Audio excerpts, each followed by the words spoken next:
I want to start a business, but none of my friends like business. My parents think I should just get a job. My parents said, fucking quit the business. It's a shit business. Fuck off, pretty much is what they said. So how do I run with somebody? I have nobody running with me.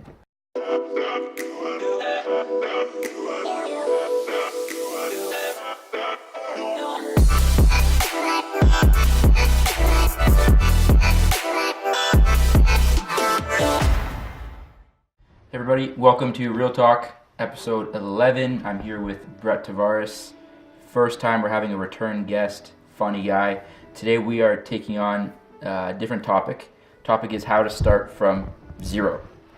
And by zero, I don't mean zero subscribers or zero anything specific. I mean everything. Zero. No money, no clients, no experience, nothing. You're trying to start a business, you have nothing. And people always complain, well, I have nothing, so I can't get started. We have 5 points here that we're going to go over, specifically how to overcome those based on our experience in business. We'll start off with the first one. We have somebody starting a business, and they say, I have no clients. What is your advice to them? The first thing you got to do is think about your warm market, like who actually cares about you even a little bit. When you're trying to start a business and get clients, you've probably got to cash in all the favors. Anytime any of your parents or your friends' parents ever liked you, anytime a family friend ever liked you, a football coach or somebody like that, like an adult that could be your client, that has any respect for you or something like that, and you got to kind of cash that in to try to get in front of them. Yeah. And that's where your starting point should be, and then you're going to realize that about 99% of those people don't care at all. About you. Yeah, that's true. So, I mean, that's where you should start. That's the biggest one, and that's the easiest.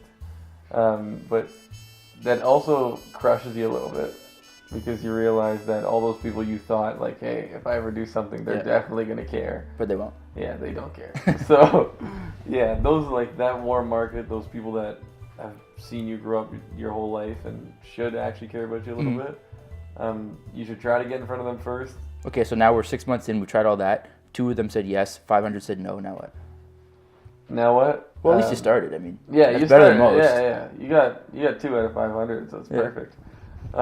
But your next one is gonna be, if you're done your complete warm, like aunts, uncles, all that stuff, you're gonna have to start reaching out to find like people that you kind of know. I mean, I don't think 6 months in, you're definitely not cold market. You're not trying to post ads. Yeah, no, there's no way. You're still at like, hey, that guy that I met 4 times at a barbecue, like stuff like that. Like someone that you won't, like, if they hear from you, they're not like, who the fuck's that guy? True. You know what I mean? Like they think, okay, yeah, I know him from somewhere. So I think 6 months in, you're finally getting there. But realistically, you still haven't even like. No, you haven't, unless you actually did your job. Yeah. Which most people don't do. No. Then you probably still have 90% of your market left after 6 months. Right? Because you probably contacted 3 people in your first 6 months. Yeah. Which means you haven't done anything. But even if you contact them all, because like follow even up. if they said no, you didn't follow up. So your first 6 months, you're actually still in that warm market period. I think. Like. Yeah. Maybe people think they're out of their warm market way faster than they actually are. Yeah. My take on it is you're never going to get rich off of your own market. Anyways, so eventually you're going to have to be able to gain the skills to create new markets for yourself based on communication. So eventually everybody runs out of clients anyways, and you have to be able to create clientele. Yeah. So to say I have no clients, I mean, everyone gets to that point eventually. Yeah, 100%. So there's no way around it, I guess. And we work with people all the time and say, how do we get clients? We don't have an answer. Yeah. Just run around. You got to find clients. You got to. Yeah. Because like even if it's not your own market, somebody that you sat in front of in that time period, hopefully, if you did anything right, will give you a referral of some sort. Even if they hated your product or of some sort. They probably did, but even if, like, hopefully they give you a referral or someone else to sit in front of that you don't know. Yeah. Because honestly, those appointments are probably easier for a lot of people. Yeah. Because it's more nerve-wracking knowing that you can mess up in front of someone that you think respects you or cares about you. Okay, true. Like if so you just see them later. Yeah, like, if they don't know you at all and you walk in and you fuck up, like I never have to see you again. So that's great. True. I'm out. Perfect. Perfect. Who am I? But if you mess up in front of your uncle, he thinks you're an idiot. You got to see him for the next 30 years of your life, and he knows you're. Huge L. So, but yeah, like when you get to that point where you have to create clients outside of your mom and your dad, like people you've known, you gotta. In my experience, a referral is like the best thing that you can do. True. And honestly, big thing for me was always having a circle of friends that like would respect me and their parents respected me and stuff like that helped me get to referrals in front of people that I didn't know. Fair. And those referrals of people that I didn't know turned into more referrals than people that I did know. Yeah. You know what I mean? Because that person I didn't know was like, wow, this guy's awesome. I only know him for this thing. Not I saw him shit his pants. Yeah, it's the only thing I can think about is that this guy helped me with my finances. Yeah. So when someone complains to me at work with a financial problem, I'm just going to give them this guy's number. True. So, I mean, that one works a lot. I think referrals really are the name of the game when you're trying to build a clientele, but you have to impress those initial people enough. Barely. Yeah, barely. 1 out of 100 works. All right, I think we touched number 1 pretty good. Number 2, fear of failure. I don't want to start a business because I don't want to fail. Take it where you want it. Fuck off. Just do it. Okay. Don't be a huge pussy. Okay. I mean, like, I agree. fear of failure actually isn't an excuse. Because, like, if you do nothing, you fail too. Yeah, that's where I was going to go with it too. I was like, 'cause sick. people are like, oh, I don't want to fuck up. I don't want to ruin my life. Bro, if you don't, your life's probably Yeah, shit. you ruined your life anyway. You automatically fail. At least you have a chance, 1% chance of making it if you try. If the fear of failure stops you, then you're going to fail in general. Yeah, like, it's just you going already to be failed. a huge L. You just kind of just fast forward to the process. You're not going to live the life you want. You're going to stay either at your shitty job or go to school and get a job that you don't care about, or you're going to be terrified to do anything and you'll never advance. So you're going to live a terrible life anyway. You might as well go down swinging. Yeah, You I might as totally well, agree. You might as well burn the house down. Like, if you're going to go down, just go fucking down. Just fucking go for it. Don't work at fucking your shitty minimum wage job for 30 years, never go on a vacation, never have time to yourself, not be free. True. And then be like, oh yeah, I should have started that business 40 years ago. Yeah.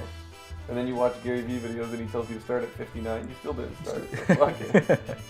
Okay, I'm not even gonna add to it. It is what it is. That's what fear of failure is. You fail if you don't start. Therefore, Yeah. fear of failure is not. It's just not logical to me. 99% chance to fail is better than 100% chance to fail. So Yes. why not just start? Yes. Okay. What about I have no background in that field?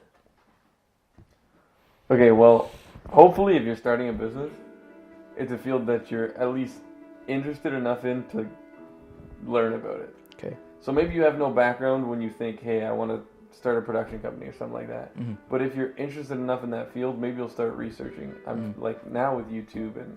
But they may say, well, when at the very beginning, when I don't know what the hell I'm talking about, then I'm gonna destroy all my markets, because I don't know anything, and it all falls Okay, apart. well, it depends what kind of business you're starting. Because if you have someone that's helping you, or mentoring you, or like what we did, you know, we had someone who could go on our appointments with us that already knew finance well enough to walk into the door and not ruin everything that could have possibly happened, right?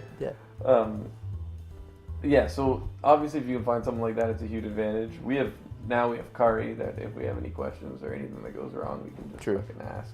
But not everybody has that, right? So not everybody has someone that they can walk in the first time and actually be there to not fucking ruin everything. So they got to go completely alone. One thing I'd add to that is that before you're an expert, like people think like, oh, I'm gonna be shit, and all of a sudden I'm an expert. It's actually so gradual. Yeah. So like after that first maybe year or whatever, however long it takes, at least you're decent. Like you'll close like 1 to 15. It's not so bad. It's just the very beginning that's really, really, really, really bad and miserable, and you all fail and die and quit. And even like, if you're like you don't know that much about the background of your product and stuff like that, getting on those appointments or getting in front of people as much as you can will at least help you learn how to sell. Charisma. All that Yeah, stuff. learn how to actually be a salesman, because you can literally know nothing about the vacuum you're trying to sell. Yeah. But if you can sell... Hey, buddy, you got a dirty floor? Yeah, You want a clean floor? I don't know how it works, but you want a clean floor? You just give it to him. He'll figure True. it out. You don't need to know the products. Or a lot of times you don't need to know the product. And you can... You probably, You can learn it later, you know? Truthfully, yeah. If you can make the sale there, like fucking Grant has that one, or his TV show that he almost started, where they would put him in any business and he would go sell. Yeah, right? that's sick. Yeah. Like if you can just get in front of people, you don't need to be a master of the field you're in. And now there's literally, you can become a master in a field in like a month. Just go on YouTube, sit on the internet. Pretty good. And actually, not a master. You're not going to know everything, but like you'll be pretty well versed on the subject. Okay, let's go to 4. So I just started a business. I have no money. Sell something. You have money. There's money in your house. Okay. Go to the attic. Go to the basement. Okay, how about, I'm going to try to pivot this a little bit. We'll play devil's advocate. I'm the guy. who's asking the question, and you're gonna respond, and I'm gonna Okay. be that fucking guy who just makes the excuses to the very end. Okay. Okay. I have no money. Do you live somewhere? Depends. Do you live with your parents? Live with my parents. Perfect. Do you have any possessions from your childhood? I have possessions from my childhood. Yes. Why would I get rid of my possessions from my childhood? Because you want to live a better future. My mom won't let me. Okay, so how about we don't sell my mom's because they're my mom's possessions? So Your stuff. okay, so Your bike. So after I sell my bike, my Xbox, okay, my Your guitar, TV. my TV, Yeah, my old clothes to Yeah, Salvation perfect. Army. I think maybe that's free. that's a donation. Perfect. So then what am I gonna do after I've sold and made $500 and then blew it my first week? 'Cause I don't know what the fuck I'm doing. Then what? You're gonna keep selling. You're not gonna run out of shit to sell for a very long time, probably. And here's the thing: if you sell everything in your mom's basement, you get $500, and you go buy a bunch of AM Lifestyle T-shirts. Yeah. Well, then you fucked up and you ruined your own business. Okay, now you gotta find something else to do. I mean, there's literally a million ways to make money. You could sell things. You could take random jobs on Kijiji. You go get free shit on Kijiji and sell it for money. Yeah. And you could literally Google it and find what you could do surveys online to make fucking $10 an hour. It's bullshit and it's terrible. I would say you could. Okay, now I'm out of the devil's advocate. I fucking hate being this guy, anyways. Okay, so I would say even get rid of your valuable shit because if Yeah. you really think you're gonna be successful, then just fucking buy it back Yeah, for you more buy than it you back sold it later. for. It's not even a big deal. Tell the person you sell it to, hey, I'm gonna buy this back for you $10,000. I know you just paid $8 for this. Yeah, but when But I'm a I'm multi-billionaire, gonna give you $10,000 for it, so you just made the best investment and walk away. and then you get $8, and Yeah. you put gas in your car and you get to the appointment. Exactly. Solid. Love it. Okay, next one, last one. No one to start with, running buddies. I want to start a business, but none of my friends like business. My parents think I should just get a job. My parents said, fucking quit the business. It's a shit business. Fuck off, pretty much is what they said. So how do I run with somebody? I have nobody running with me. If you just start, Go ahead. if you just start running, somebody along the way will see it, respect it, and gravitate towards What if they do not believe that? it. The person doesn't believe that can happen. Yeah. Well, I have life. Because I think people examples. don't believe that. People don't believe it. Like- but if you're gonna wait to start until someone comes and starts with you, you will never start. Yeah. Because the chance that your friend comes and says, "Hey, dude, let's start a business together at the exact same time," isn't very high. You guys are gonna be high and say it 80 times. Yeah. But the chance that someone starts running, starts putting momentum Yeah, true, behind true. any of your ideas ever You gotta actually do it. is zero. But if you start that idea, if you start working on that business, if you start pushing, even if you see 2 clients, Mhm. someone, maybe one of your friends was interested and they see that and then they want to start working with you. Someone wants to get behind it, but nobody wants to be the guy who creates the initial force. Yeah. Yeah, what I'd add to that is that I think that you have to get used to being able to do things first. Because even when let's just say that by some God's miracle, you do find somebody who wants to start with you simultaneously. Yeah, Eventually, you're going to have an idea that you have to execute alone before people buy in. exactly. Probably the rest of your life, you're going to have ideas that you have to do first. So if you don't learn that skill now, you're going to be fucked either today or some time down the road. Yeah, So eventually, you have to be able to just be willing to do it alone. And then once people see you stick your neck out, then people rally.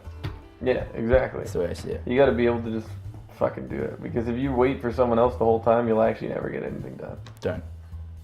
Done? Yeah. Crushed it. Perfect.